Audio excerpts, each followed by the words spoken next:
very, very warm welcome to each one of you to the Global Economic Policy Forum 2024, organized by the Ministry of Finance and the Confederation of Indian Industry.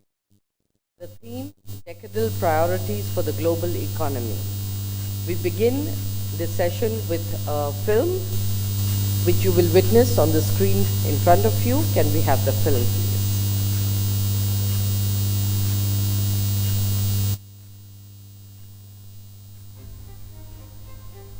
Learning from the past, preparing for the future, embracing change, and driving innovation.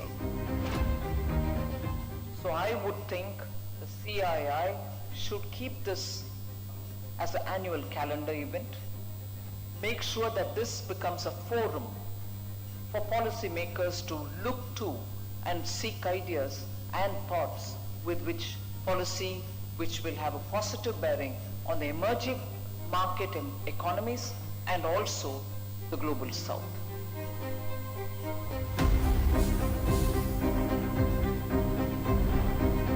The CII Global Economic Policy Forum charts the roadmap for dynamic global growth.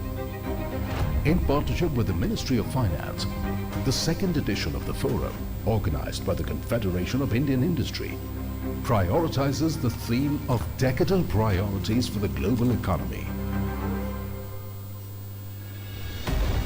Building on the impactful conversations of the first edition, GEPF explores pathways for future global collaborations and defines inclusive and sustainable actions by governments, industry and other stakeholders. If the emerging market countries are going to be the growth engine and the learnings from the G20 India presidency all indicate towards the need for greater discussion and a global engagement to understand where exactly the world will have to move from where we are today, at least for the next 20-25 years. GEPF brings together thought-provoking ideas on contemporary global and Indian economic policy issues for the world. Coming at a time of global challenges and an increasing complex economic environment, this is a platform for intensive deliberations on key tracks of economic growth, resilience, global cooperation, inclusion, sustainability, technology and innovation.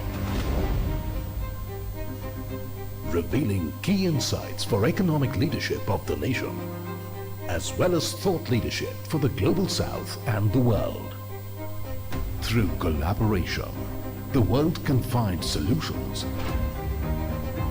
to shape a brighter tomorrow and discover new opportunities for a resilient global economy.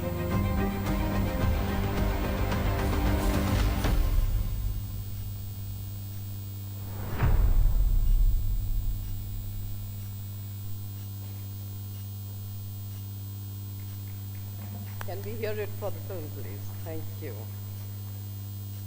May I now invite on stage Honorable Minister for Finance and Corporate Affairs and our chief guest for today, Ms. Nirmala Sitharaman, and our two guest ministers, the Honorable Minister Mr. Dorji from Bhutan and His Excellency Mr. Zamir from the Maldives. May we request you all to join us on stage. May I ask Mr. Tuhin Kanta Pandey, Secretary Finance, Government of India, to also join us on stage. May I invite our CII Presidium, Mr. Sanjeev Puri, Mr. R. Dinesh, and Mr. Chandrajit Banerjee to also join us on stage, please.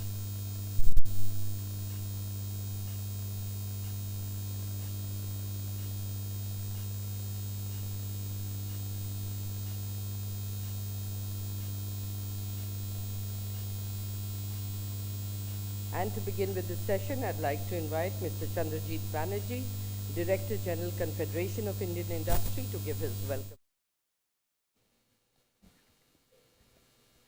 Madam Srimati Nirmala Sitharaman, the Honorable Minister of Finance and Corporate Affairs of the Government of India, His Excellency Mr. Limpo Leki Dorji, the Honorable Minister of Finance of the Royal Government of Bhutan, His Excellency Mr. Musa Zamir, the Honorable Minister of Finance of the Republic of Maldives. We have with us Shri Tuhin Kanta Panda, the Finance Secretary DIPAM, and of the Government of India, and of course we have Mr. Ajay Seth in the audience, Secretary Revenue and DEA, Mr. Manoj Govil, expected to join as Secretary Expenditure, and a large number of government officials from the Ministry of Finance and other ministries, as well as, of course, the Indian and the global business and the policy-making community.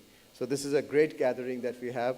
Mr. Sanjeev Puri, the President of CII, and Mr. R. Dinesh, who has been spearheading this particular Global Economic Policy Forum from the business side. And I must also underline and mention that this Global Economic Policy Forum was initiated last year. And when it got initiated, we had approached Madam Finance Minister to give us her leadership and be the chair. And she accepted that request and said that this can become an important economic forum for the world in India. And we have started, ma'am. Thank you very much for your leadership. Thank you very much for giving us this huge visionary idea. A very warm welcome to you and to all our ministers.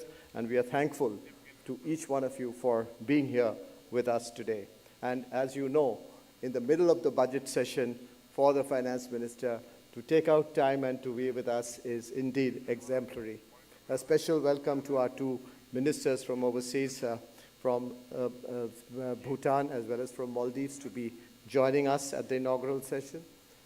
The theme that was selected for this year's forum is Decadal Priorities for the Global Economy, and the discussions will focus, a part of it was shown in the film, on economic growth, resilience, global cooperation, inclusion, sustainability, and the track on technology and innovation has become a very strong addition. So over the 2 days, today and tomorrow, we will have 23-odd sessions covering the topics that we just mentioned, and would be addressed by many of our senior ministers and over 100-odd speakers globally.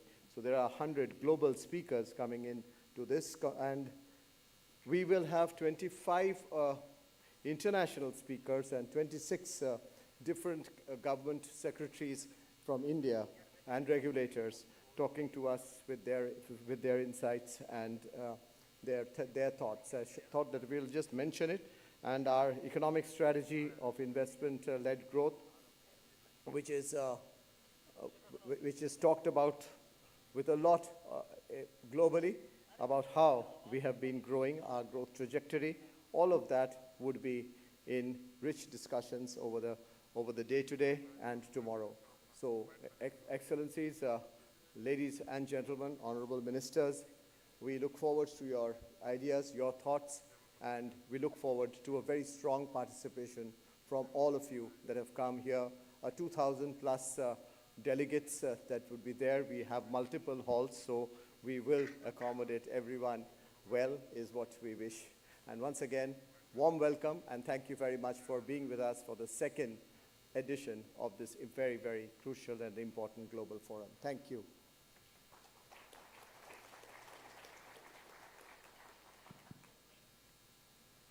Ladies and gentlemen, may I now invite Mr. Sanjeev Puri, the President of CII, to give the business and Indian industry perspective, please.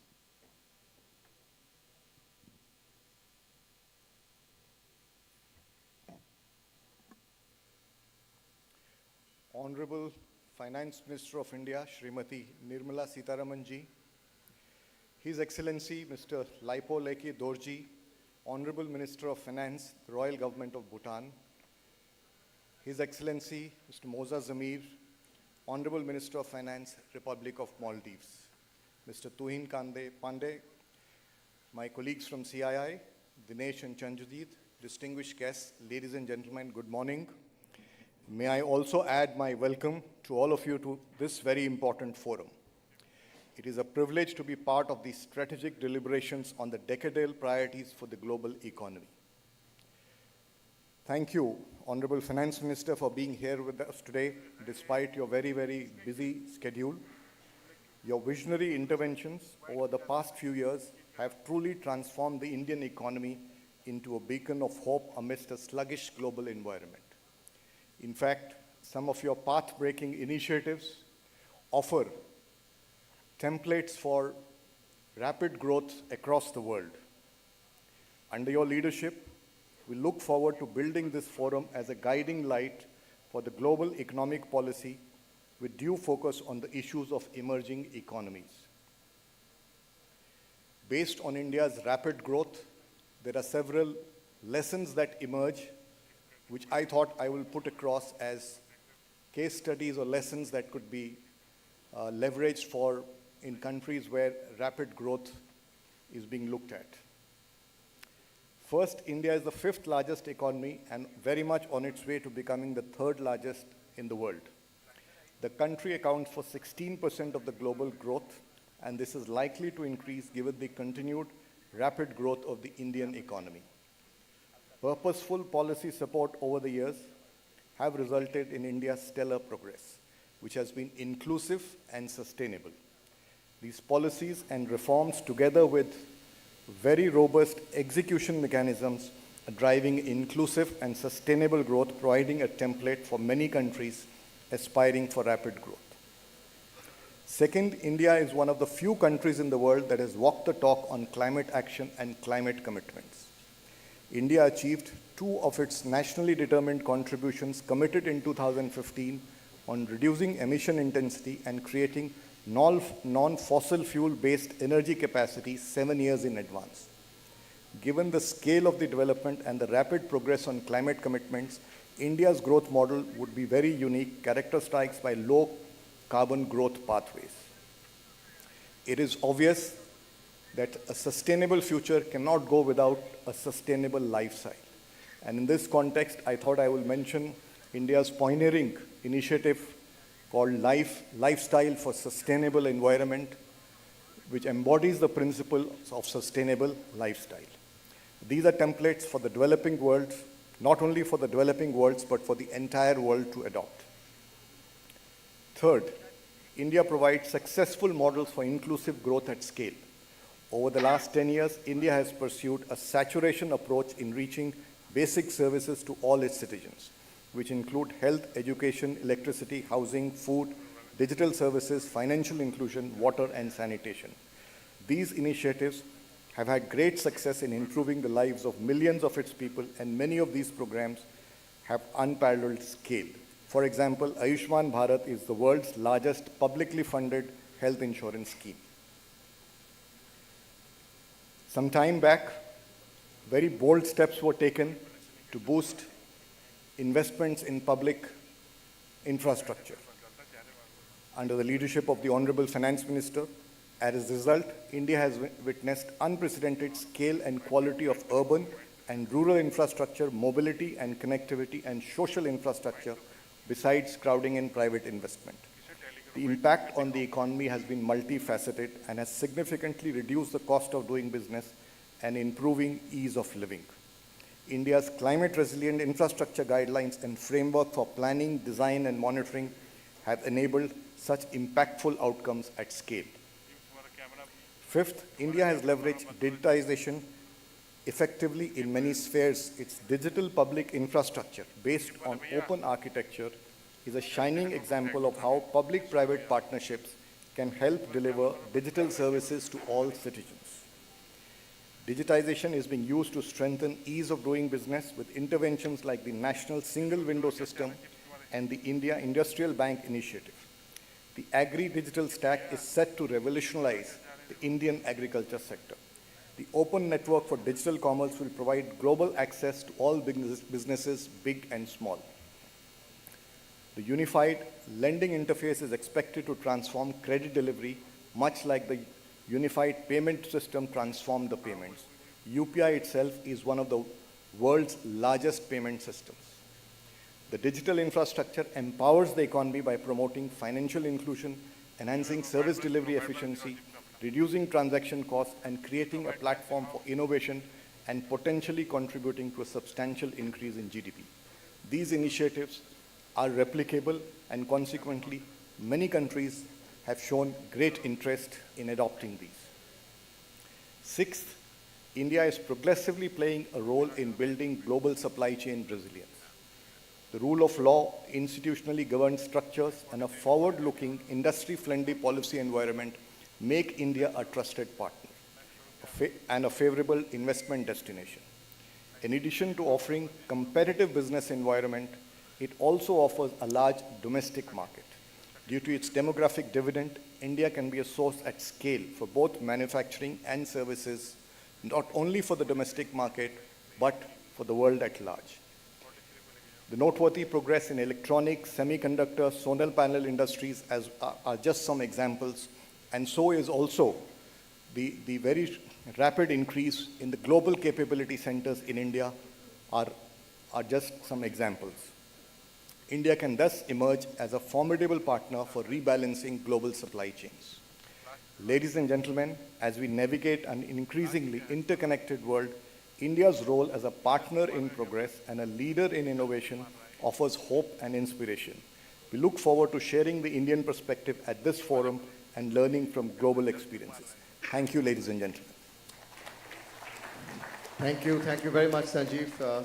You have really gone into detail as to how industry and businesses have benefited from some of the best of economic policies that we have seen over the last few years. The entire world has appreciated the steering of our economy so very deftly in the last few years, in spite of many global challenges that we have faced, the headwinds that have come along. But we have seen India stand tall with its deft economic handling. And the Honorable Finance Minister has been, if one can say, most gracious whenever policy recommendations have been put up to her and brought up to her in terms of considering them and seeing how it can benefit each and every section of the society and, of course, create greater momentum to India and led us so very effectively over the last many years. With that, ladies and gentlemen, please join me in welcoming and requesting the Honorable Finance Minister, our Chief Guest and Chairman of the session, to please address us.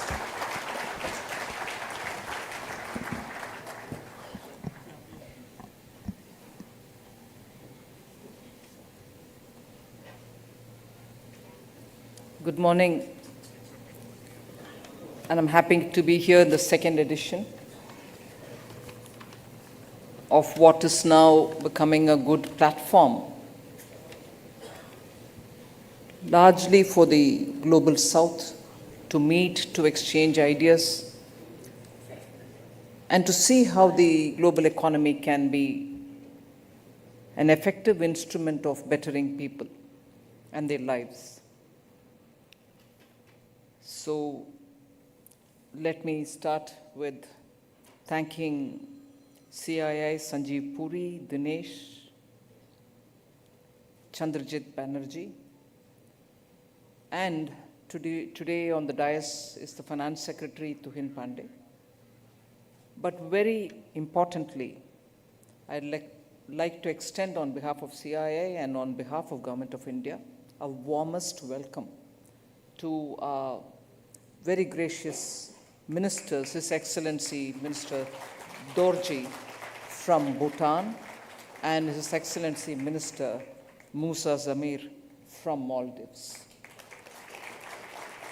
We are grateful that you found time to participate and come and share your thoughts with us in this forum. And I look at this event as one of the major, I think I've said this earlier once before, this is a major platform through which the voice of the industry, voice of commerce, voice of concern from domain experts which come through is heard and we greatly rely on the inputs that I get from here. So thank you for continuing with it for the second time, and I wish that this event becomes a major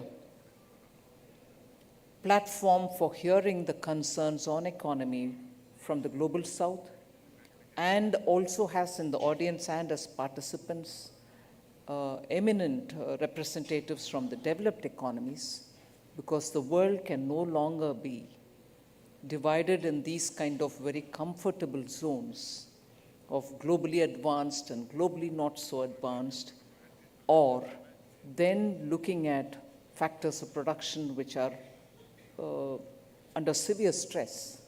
So today, let me start by appreciating the CII for taking up a topic, I think, which is just the relevant one for today, the decadal priorities for global economy. We may be talking about it in different fora and with different emphasis given, but today, when we talk together, each one of us from our own perspective, we understand what the world needs to do immediately. And that is going to be critical for our lives on several aspects. So I'll just put my thoughts across today and not get into any data at all, but only flag issues of concern where industry together with policymakers, strategic leadership together with citizens' forums will all have to work on those larger goals. Otherwise, the decade would be frittered away. We can't even restore or claw back where we were before the COVID. But what we need to do is not just go back to where we were before COVID, but claw back more so that we are able to enter into this century with a lot more. We are already into it, 2 decades have passed, but enter into the middle of the century with a lot more strength. So broadly, I would think, first of all, the attempt both of industry and governments everywhere should be to restore some global calm, restore some normalcy. Nowhere can there be enough justifiable reason for skirmishes or war. So the first effort, I think the global priority for this decade should be restore normalcy. Talk, sit and discuss. War should be avoided. Disruption should be avoided. They are the main cause for supply chain disruptions. They are the main cause for disruptions in food value chains.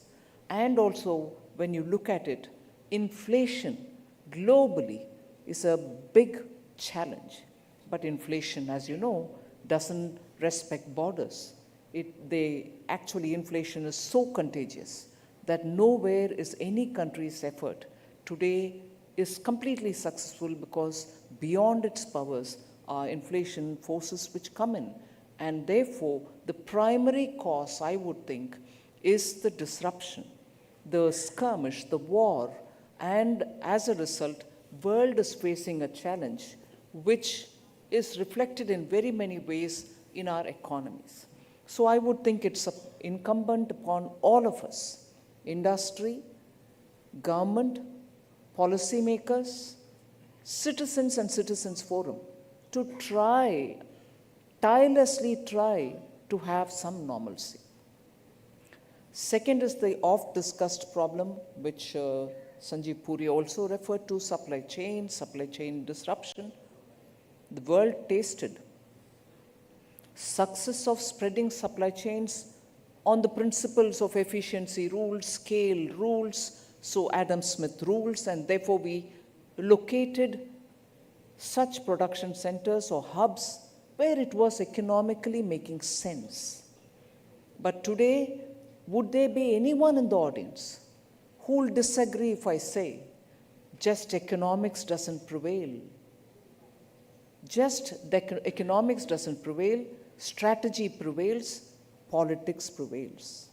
So even if it made economic sense to concentrate production of certain particular commodities or goods or even services in some pockets, and derive the benefit of such a concentration.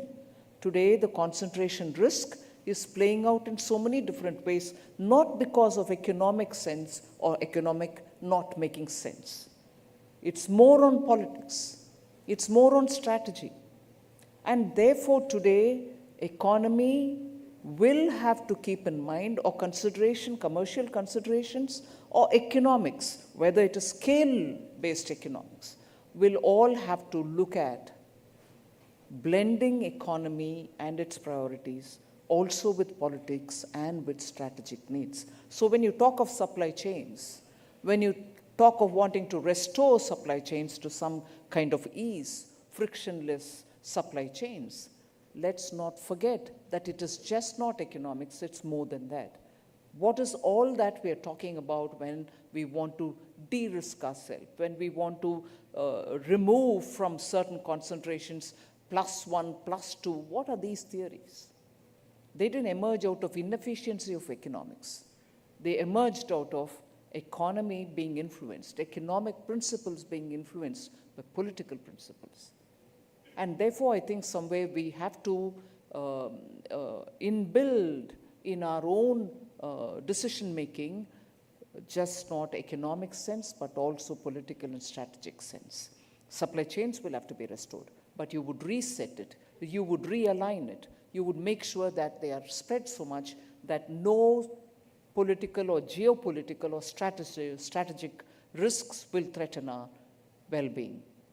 And why do I say well-being here suddenly? It's because unless economies lift themselves and lift their people from such mores that we see, particularly in the global south, we cannot speak of any right, human rights or anything emerge out of economic well-being.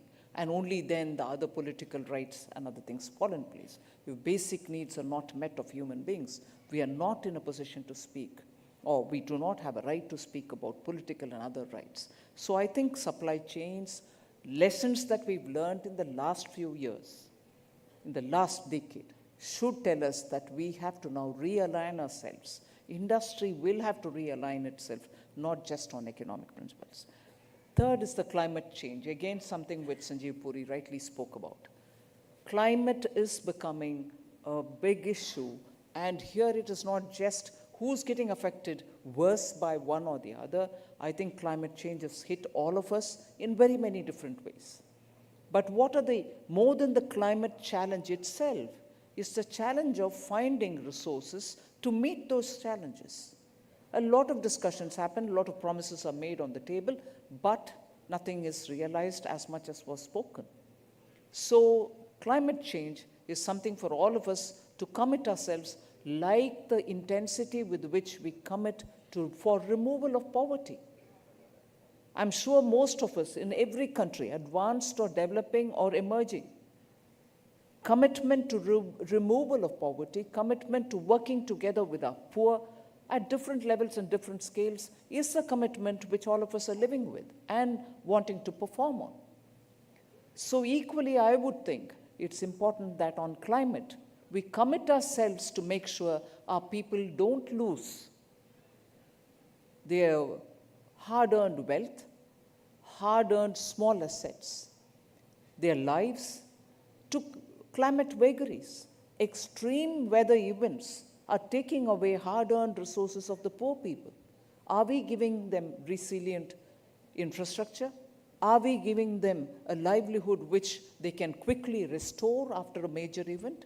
Are we giving them such insurance, let us say, to take care of such economic disaster which may fall on them?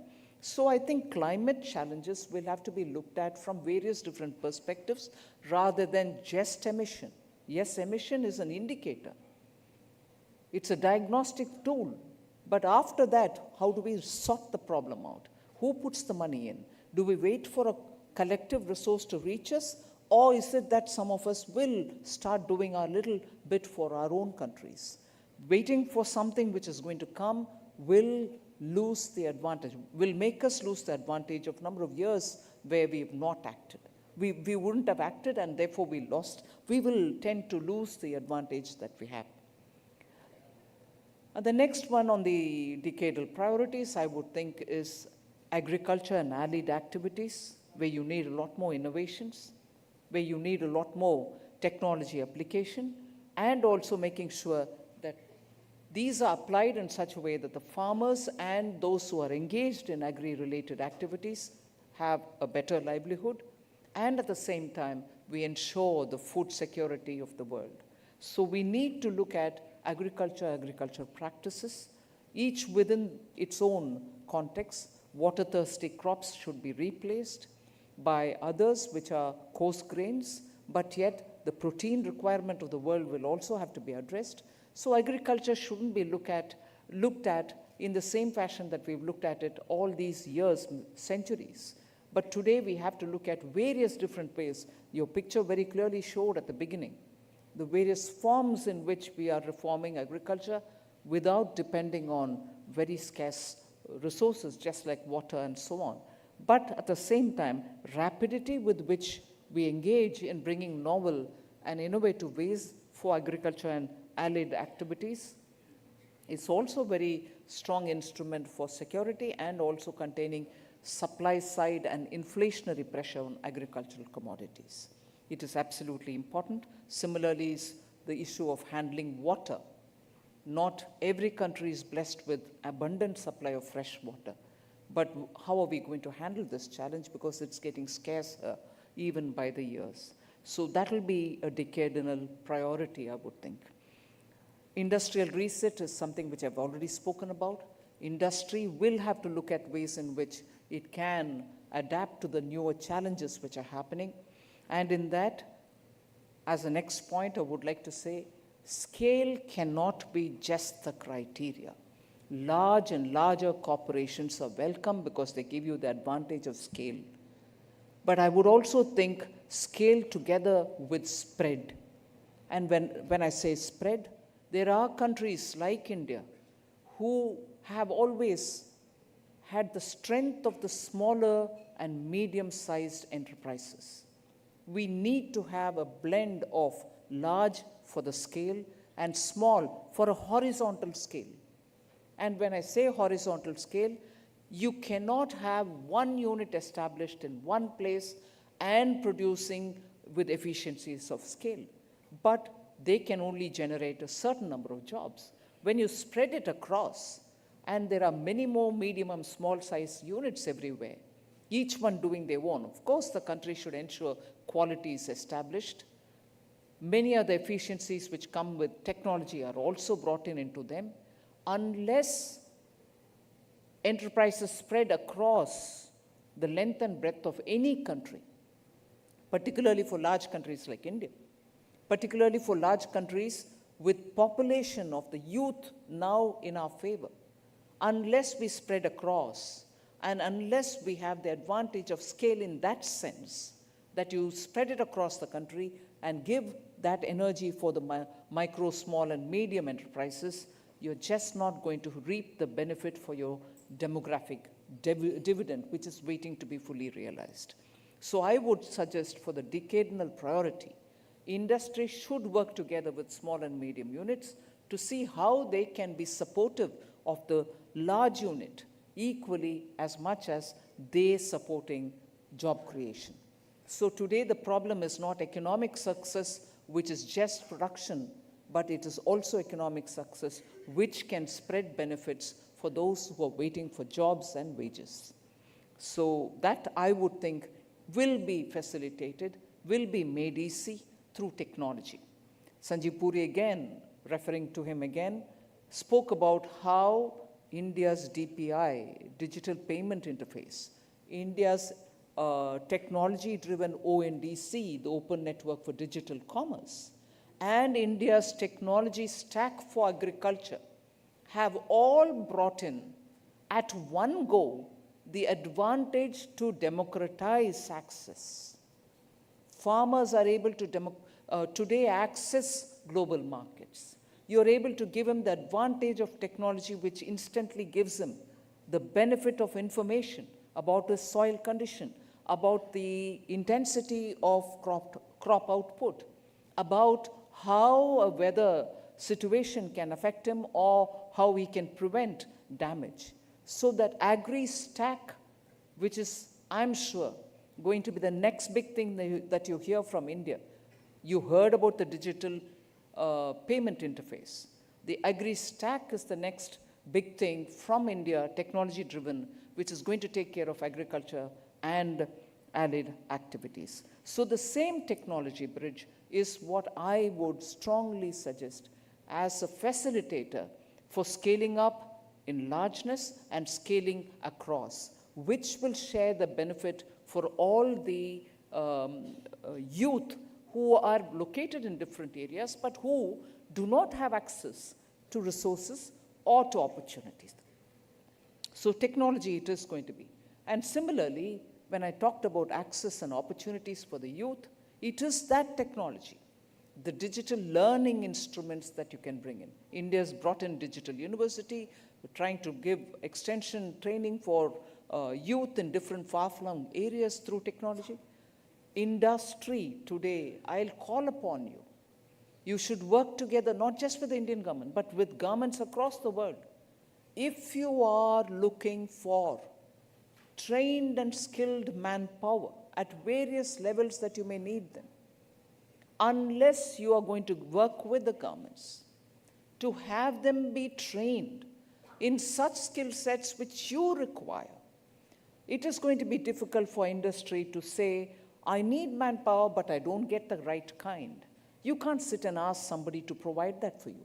I would strongly call upon industry to work together on a priority to ensure use the technology, use digital instruments to make sure youth who get out of universities are trained in such a fashion that they are available for you when you want the manpower.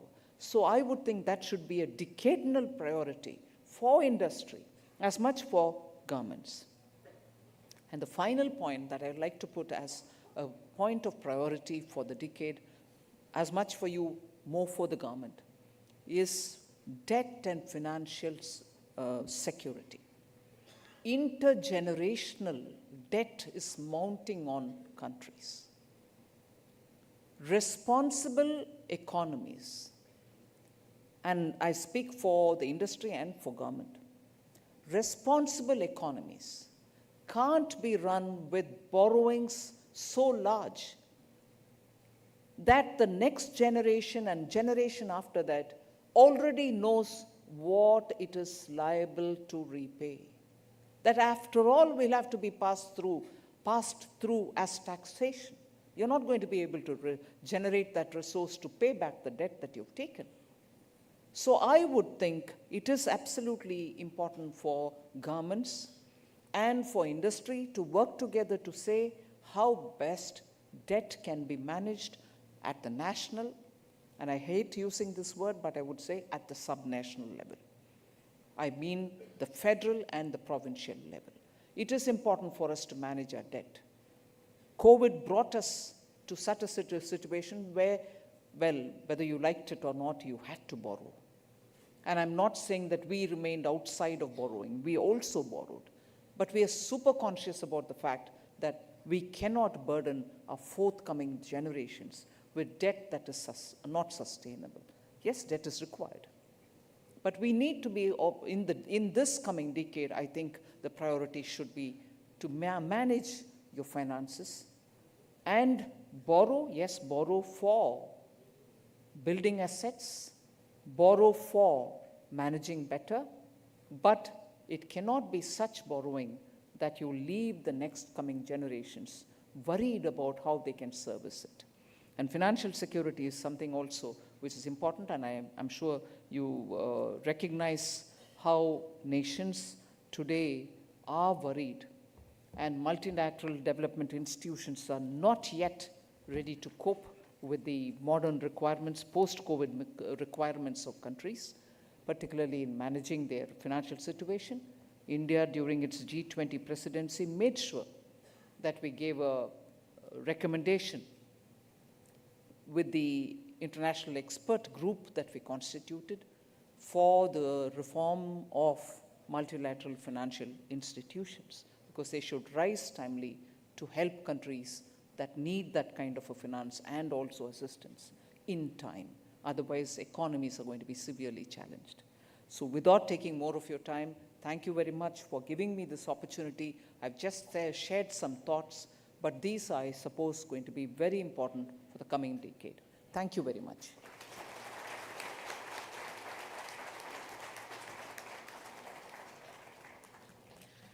Thank you. Thank you very much, Honorable Finance Minister, for indeed such a visionary address to the world, if I may say, to the global south and for India and for the Indian business leaders in all our policy discussions. From your address today will flow the several sessions, and I'm sure that each and every session will deliberate and discuss and take forward the thoughts and ideas that you have given to us this morning. We indeed appreciate yours covering each and every topic that was listed in the main ideas that are to be discussed in this forum this year. Once again, a very warm thanks and a very, very sincere gratitude to you for sparing your time in giving us this huge start that this forum needed. With that, I would request Mr. R. Dinesh. Dinesh has been leading from the CII side the structures, etc., from regarding the summit, to quickly wrap up on the way forward from what we pick up from the Honorable Finance Minister's speech today. Thank you, CB. Honorable Minister of Finance and Corporate Affairs, Srimati Nirmala Sitharaman ji, Honorable Minister of Finance of Bhutan, Honorable Minister of the Republic of Maldives, Excellencies, ladies and gentlemen. As we come to the close of the inaugural plenary, I think we take away a message which is very, very clear.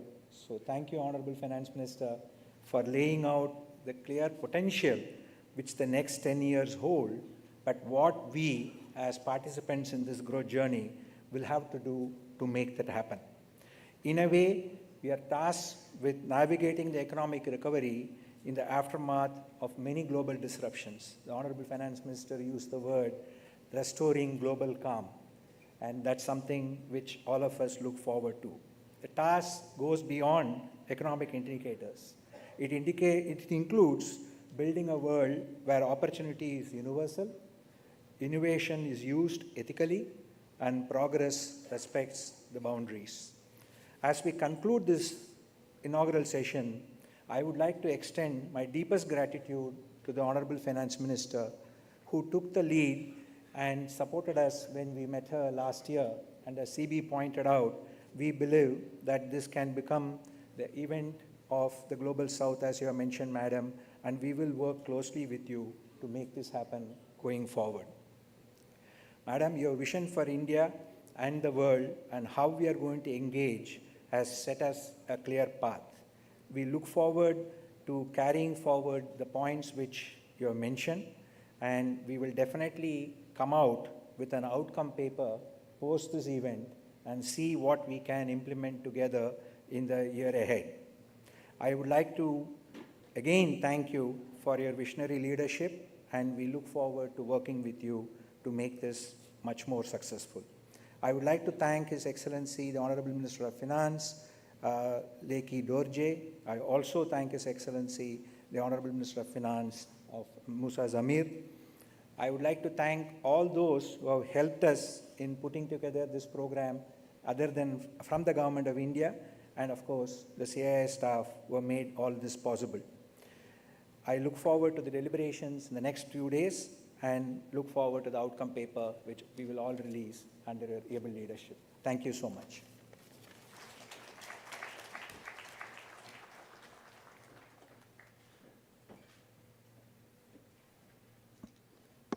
Thank you, everybody. We now would like to present a token of appreciation to all our ministers. May I request Mr. Tuhin Kanta Pandey, Secretary Finance, to kindly hand over a token of appreciation to His Excellency Mr. Dorji, Honorable Finance Minister, the Royal Government of Bhutan, please.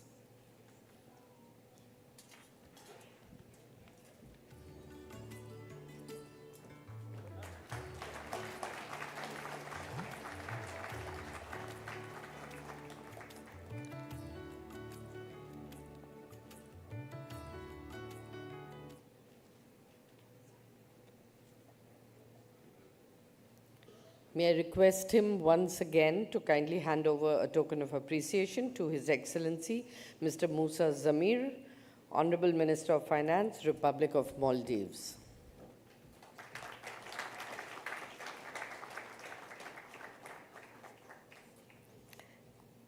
And now I request our DG, Mr. Chandrajit Banerjee, to honor the Finance Minister of India, Srimati Nirmala Sitharaman, with a token of appreciation from us.